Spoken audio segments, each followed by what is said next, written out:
Dr. Ralph Ford, Chancellor of Penn State Behrend, and you are listening to Behrend Talks. My guest today is Dr. Allison Rhodes.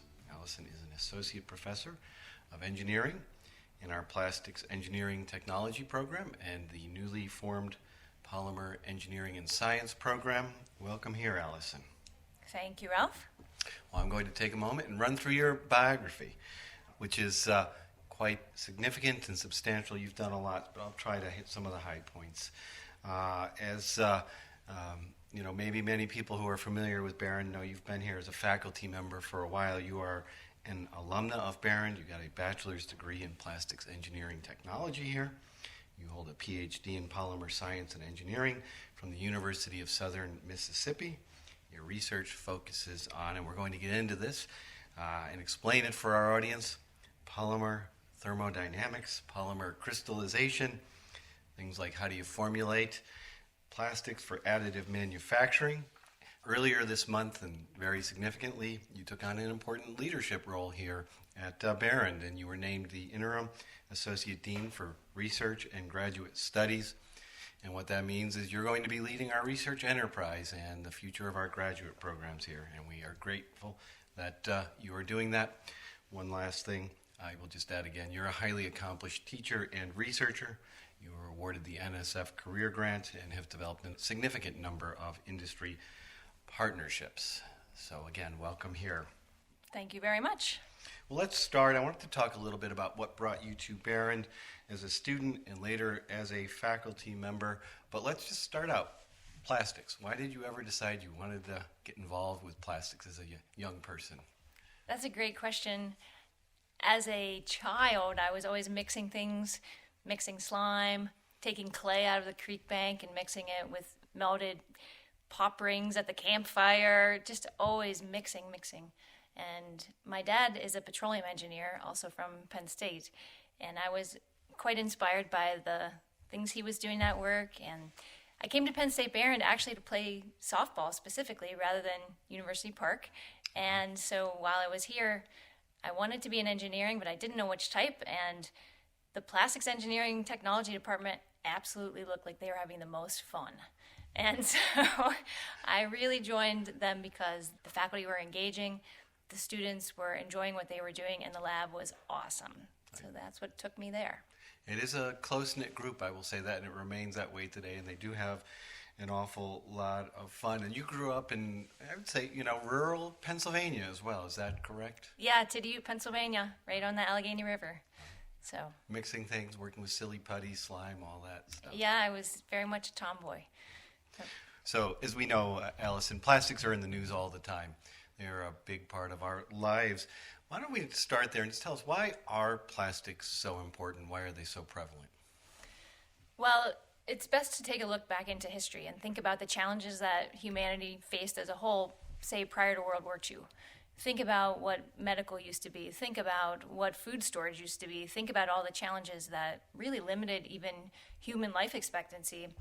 And the onset of the use of plastics really became more commonplace after World War II, and that's because during the World Wars, metal became a scarcity, and resources to make typical household goods really became scarce. And so the government actually supported the first development of nylon 6,6 as a replacement for metal during World War II. After the war, those production facilities were in place, and they started to make those same fibers but use them instead for ladies' stockings and household goods. And then you see the onset of other types of plastics as the chemistry really became more understood. And so the field of polymers and plastics is actually not very old, less than 120 years old, really. And so we're still in its infancy, but the impact on society has been so broad and so important. I particularly think about the way that it's changed food storage, and it's just remarkable how we can insulate our refrigerators and package our meat and all of the things that we take for granted now, but we don't do ice boxes and milk delivery anymore. And a lot of this has to do with the onset of the plastics industry. In addition, medical care is not what it used to be, and much of that is due to materials developments. And so I think those of us in the industry and those of us who are deep into the polymer science know that as awesome as it is now, from your computers, your hospitals, your cars, so many things, even your winter jackets, the speakers that are providing the sound to your ears, all of the things, it's still early in the game. And the future for plastics is even brighter than the past. So I hope that answers a bit. Oh, no, that was a great answer. We could, you and I could go on and on, but I'd like to chat all day. dig into a few of these. What's amazing to me is, something so simple that we see in the grocery store every day, that plastic wrap that goes around meat and everything else, it's actually fairly high tech, and there's a lot of design that goes into the different layers that are there. It's not just like a simple piece of plastic. It's engineered to make that last longer, which of course provides a lot of benefit. Right. Yeah. So probably the polymer scientists out there are a humble bunch, and they don't really promote how much work and thought goes into designing multi-laminate films. But you can think about oxygen. They don't want oxygen to go in, but moisture sometimes needs to pass. So selective barriers, temperature controlled, diffusion, all types of things go into packaging. And yeah, the science behind that is fascinating. But the science is only one part. You can make something on a lab bench. That's great. But scaling it up so that it has an impact on society and becomes a commercial venture is something completely different.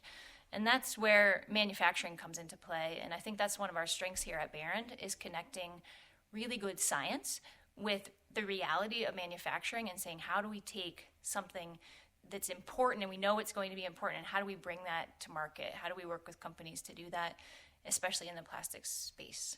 And, that leads us into further experiences in your career, and you came back here. But before we get to that, when you were an undergraduate, so let's go back when you were here and you were playing softball. And did you have any idea what you wanted to do after you graduated? What did you think you wanted to do? Can you remember back? Well, I certainly did not think I wanted to be a professor, so that was a change in plans for me. At the time, I very much loved industry, and the plastics department did a great job of giving us opportunities for internships and co-ops. So I had a lot of industrial interaction as a student. That drove me actually to go to graduate school, because I worked with some excellent professionals when I was an undergraduate, and I saw what they were able to do and what they were able to think through in terms of material science, and I wanted to be able to do that. So I went to graduate school pursuing a PhD, and at that point I thought, man, it's possible I get a PhD only so I can work part-time, so that I can have a family and still, provide some income. So I left a lot of it really open in terms of what opportunities would come and what would fit, where the future was going. But I was never too worried about it. I'll put it that way. Well, you took a little bit of an unusual step, not completely, but you got your PhD, and then you went to industry, and you worked for Bayer Materials Science. You worked for an organization called the Nanomaterials Commercialization Center in Pittsburgh. So how did that influence your thinking, your teaching, your research that you do now? Heavily, heavily influenced both my role as a professor and what I hope to do in the position of interim associate dean for research. My first professional role was at the Nanomaterials Commercialization Center. This was a jointly funded state and government Air Force initiative to take nanotechnologies, this was the early 2000s, and bring them to the market. And again, it's the same challenges. You have some material science, but you don't have the scale up in the manufacturing. And so my job was to help identify those technologies and then partner small companies, inventors, really creative and fantastic people, but they needed structure and they needed a path. So we would connect them with university partners and with large companies that were willing to do the pull-through. And through that, I learned a lot about commercialization, which was also a minor for me in graduate school. So I have always had a foot in the commercialization boat. And it really does take a monstrous effort to take a new technology, a nascent science basic concept, and move that into a product line that makes a difference. So that's what I learned there. And I was there about 18 months, and then the people from Bayer Materials Science were big supporters of the Nano Center, and Bob Kumpf, who was on the board, suggested that I move over to Bayer Materials Science, which is now Covestro in Pittsburgh. So that's how I got to Covestro. At Covestro, Bayer Materials Science, Bayer, the German Bayer, that is just a bastion of excellent scientists. And so it was extremely motivating to see all of the things that they could do. I feel like I was not the smartest person in the room ever. There are some wonderful and very talented people there. And again, I learned about sustainability there. That was my first exposure to life cycle analysis, because we were looking to take bio-based monomers and move these into commercial polymers. And this was kind of novel at the time, about 2010. So that was a great experience, all very much shaped the way that I think about the polymer industry. It's not a disposable industry. It's not a short-term commitment. And, all of that thinking came with me here to Barron. Yeah, and Bayer/Covestro, as they're called now, they remain a really good partner with us. We send a lot of students there. Yep. We're going to come back. They're a big leader in sustainable materials right now and trying to lead the way. But let's go back to the question of, so you were there, and what brought you back to academia then? Well, Penn State Barron faculty had a great practice of staying in touch with their students. So John Beaumont, John Meckley, Paul Cook, many faculty members that I had as a student kept tabs, kept up communication, had great relationships with me moving forward. And when an opening came up in the department, they called. So that is one thing. I was not expecting the call, but they were looking for someone that had industrial experience and a PhD that also had a passion for the department. And I absolutely had a passion for the department. I believe the plastics department here is important. It puts the right kind of people in the industry to make the right kind of decisions and move the needle. So they called, and at the time my job was really ramping up at Covestro. It was getting very challenging with travel, balancing family, everything else. So the idea of coming back to Barron, a little bit of independence in building programs that I believed in, keeping the next generation plugged in with what I believed were important goals for our industry. It was all just too enticing to say no. All the pieces fit. Yep.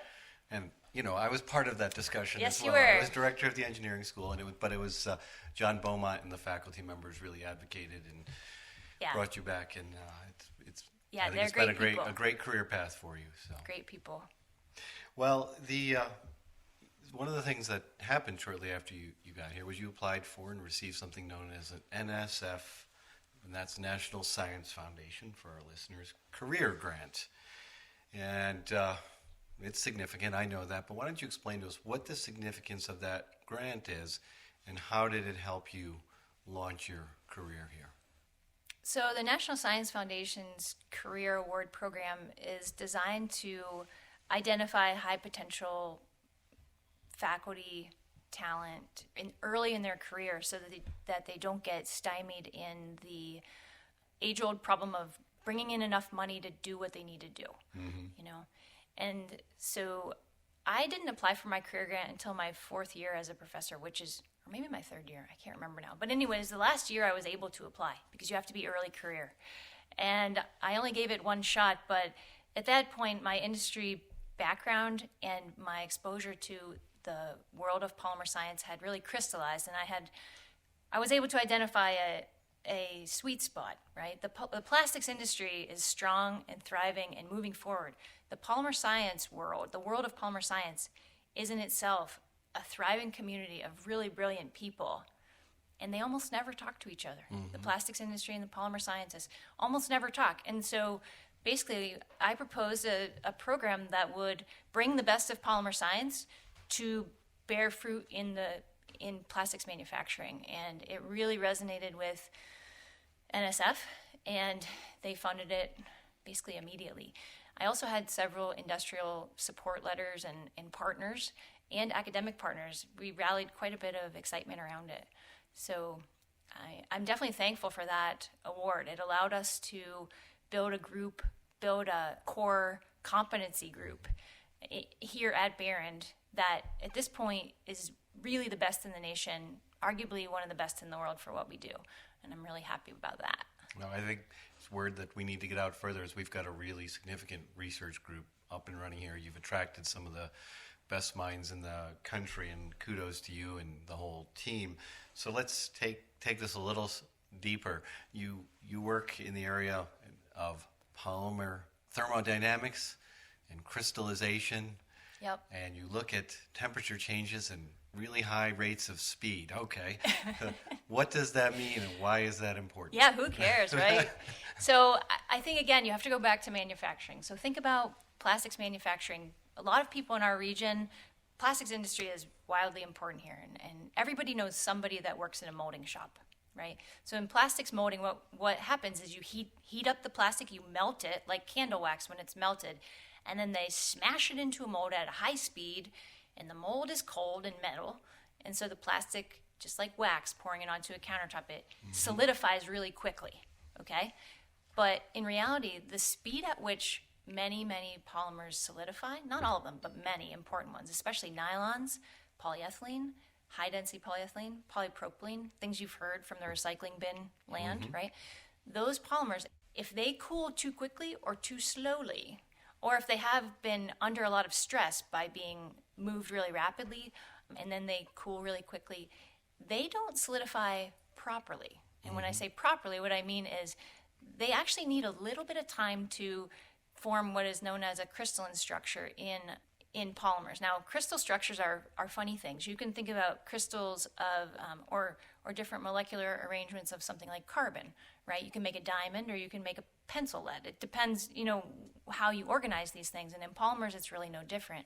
It's just something that people haven't really tried to control over the years. And as it turns out, as our applications in society push the boundaries of what plastics can do, nobody wants to have a bearing that cracks in half. Nobody even wants a plastic fork that breaks in two pieces in their mouth when they take a bite of their salad.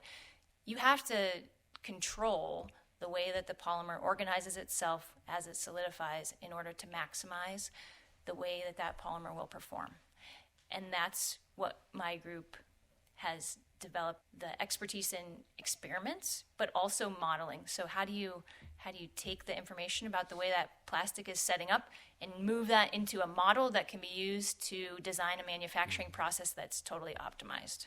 And you have industry partners involved with this work, so this is truly going out into the field. Very much, yeah. So our group has sponsors that are materials companies. So Invista, for example, they hold the patents for all of the nylon 6,6 production. Nylon 6,6 is very important to all of you, even if you don't know it. We have interest from Dow. We have strong project from the other end of the spectrum, SKF Corporation, who has trusted us now for about 8 years with developing material systems processing and modeling for their bearings in aerospace. So, when you really are pushing the performance of a plastic, you have to do it right, and that's what we help them to do. Wow. And you've also taken on a role in the last several years as director of something known as the AREC Center, AREC, known as the Advanced Resource Efficiency Center. Yep. It's a partnership between us and the University of Sheffield and some others around the world and here in Pennsylvania. Tell us, what's that center about? What do you do? So the Advanced Resource Efficiency Center is a group of faculty with industry partners, really, who have deep talent in life cycle analysis, life cycle costing, and techno-economic analysis. And you might say, does that mean I have such experience? I'm not an expert in life cycle analysis, but especially from my days at Covestro, I know how important it is, because in our current society, it's not just dollars and cents that matter, right? So companies are becoming under increasing pressure from society to care about the environment, to care about the planet. Like, are we harming our future selves, our children, our grandchildren, with the way that we are living a disposable lifestyle? And in some parts, it is, if you're only measuring economics and you have a very narrow view and you're only pushing for pennies on manufacturing, maybe that's the way that it used to be acceptable, but it's no longer, that's no longer acceptable, right? And so we have this new pressure from society, new as in 5 years, especially pre-COVID. The plastics industry was absolutely under the gun, right? We were in the bullseye for being the bad guys with the environment.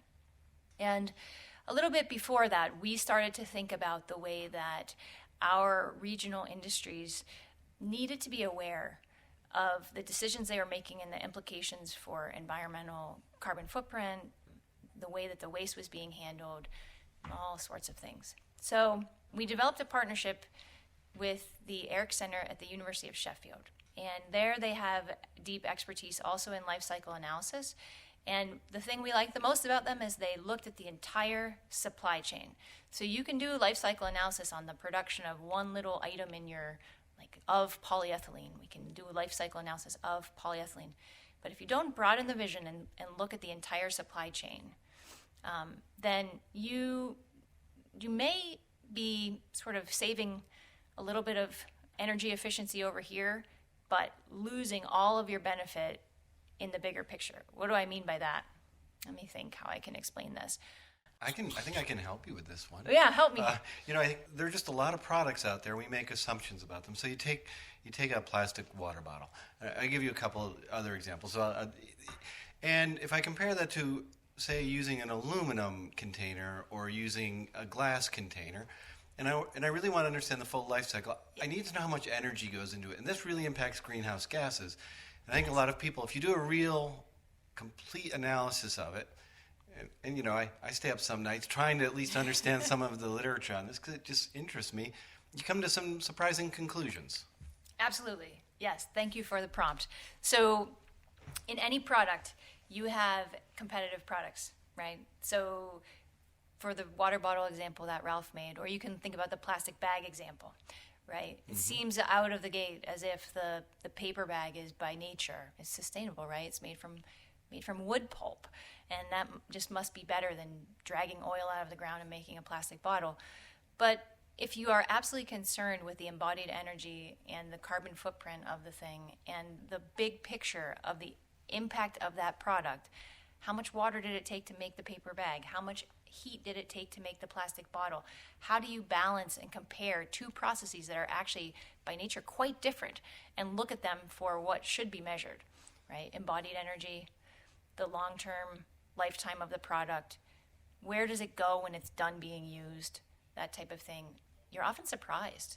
Our gut reactions that are sometimes driven even by media and memes, and they seem to make sense at a first blush, those are actually not always the best decisions to make if you really care about the environmental impact of the products. Now, that's not to say that plastics don't have problems with waste disposal, especially. I think we all saw that when China stopped taking our recycling, right? That was a big wake-up call to us. But the answer is not a quick switch. Yeah. Well, humans in general are not always that good at making decisions sometimes as good as we think we are, and this is just another domain. But to your point, you just have to carefully analyze. Plastics may be the right answer. They may not. They may not be, right? And I think as we go forward with solar panels and changes to electric vehicles, and I'm not arguing against that, but there are other impacts on rare earth minerals, and right. That have to be thought through. Yes. It is the way that we are going, and for a good reason. Yes. But people don't always understand the complexity of what's really going into those products. Correct, and that's really where the Eric Center comes into play. So we have already a nice track record of helping companies look at an opportunity, even for new product adoption, new manufacturing line adoption, change in product line, response to customer demand, where a customer might say, you have to do 50% recycled by the end of next year, or else, well, why? What are you trying to do? What needle are you trying to move? And will this change actually move that needle? Because if switching to 50% recycled requires that recycled material be shipped on a barge from China back to the United States so that you can use it, that very well may negate any positive, displacement from not using virgin material in the first place. So you really have to look at the big picture, and this is what we do through the Eric Center. I can't take any credit for the real analyses. These are the talents of Gamini Mendes, Chris Costello, Rishi at University Park. We have some awesome faculty that are wrapped up in the Eric Center. They have different technical backgrounds, so we have some expertise in polymers, we have some expertise in chemical engineering, we have expertise in agriculture and food waste, because all of it goes to the same landfill, right? All of these things come from a carbon source. So the different faculty, the different industries overlap much more than you might expect. So let's take it back to our students. So a student who's thinking about coming to Barron and studying plastics and polymers, can they get involved in this? Very much so. We have now faculty that specialize in this in our polymer plastics departments, right? Gamini Mendis especially. And this is a new area for us in terms of specialty. What we can do with the students is set the paradigm. We can set the expectation for them that as polymer engineers, polymer scientists, whatever they aim to be, they have a responsibility to do this right. And they have a responsibility to think hard and deep about the real challenges and make sure that their decisions are having the impact that we all hope they do, right?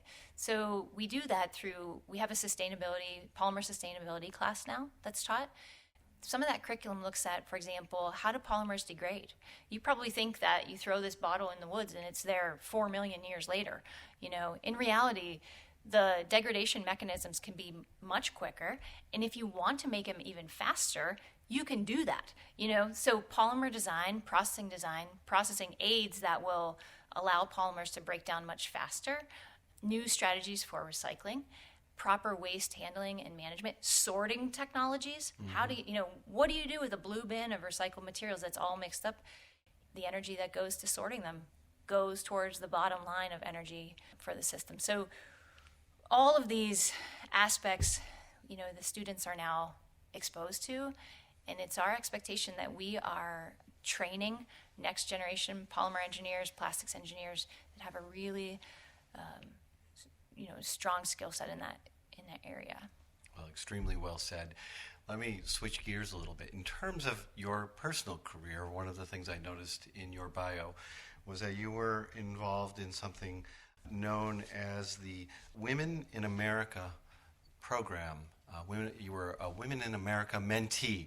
It looks like the number of Fortune 500 companies were involved in this. So what was that? What was that? That was quite an experience. Yeah, that was.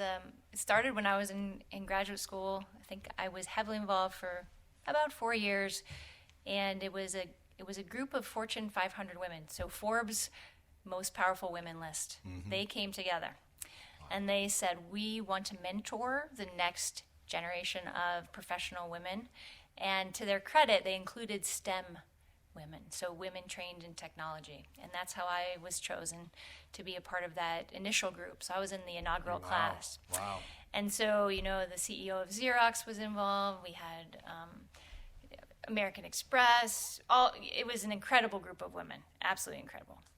And quarterly, we would go and we were trained in things like public speaking, liability, legal analysis, career planning, everything you could imagine. And it was a very big challenge because I really thought I kind of had it together from a professional point of view. And every time I went there, I was just shocked how much better these women were at this than me. But there's always somebody smarter. There's always someone there. smarter. There's always someone more elegant. But it was great, and it was a time that helped me hone what I wanted to do and what I didn't, because I was able to see all of these different career paths, and every session was held in Manhattan, J.P. Morgan, all these places. So it made me comfortable in that space, and it made me comfortable coming back to Erie, because you're not always striving for something that's more glamorous. You learn where you love and where you want to be, and then you bring your training home with you. And so I'm thankful for that experience. I think it absolutely helped to hone my professional skills, and I'm still amazed that those women took the time to do that. And that group is still going. Wow. Yep. And you've carried that work on while you're here. And Barron has a very large outreach presence. We interact with a lot of children in the K-12 space, but you've been particularly involved in the Women in Engineering program, I believe. Well, Women in Engineering is something near and dear to my heart. When I was in my undergraduate class, we had 62 people in the class, and I think there were 4 women, and the 4 of us had to make a little band. It's maybe a little different now. The numbers are a little better in engineering now. They are. But yeah, but I think that there's some challenges just because some of the expectations in the industry was really built around men and men's way of working, and women just have a slightly different way of working, and it's okay to say that we are slightly different, and being able to support women as they're up against challenges and be a listening ear, number one, but also a promoter and an encourager, because you cannot build a career on being a woman alone. You have to the rubber has to meet the road. And that's really what I try to bring to them. And I try to get them fired up. We try to do a lot of awesome examples. We try to really paint career paths, spend a lot of time connecting undergraduate women with professionals in the field, because there's no substitute for talking to someone that's in the role that you're imagining yourself in someday. And so I think that's important. Well, we are coming to the end of our time, so I will give you the last words. Is there anything else you'd like to add, Allison?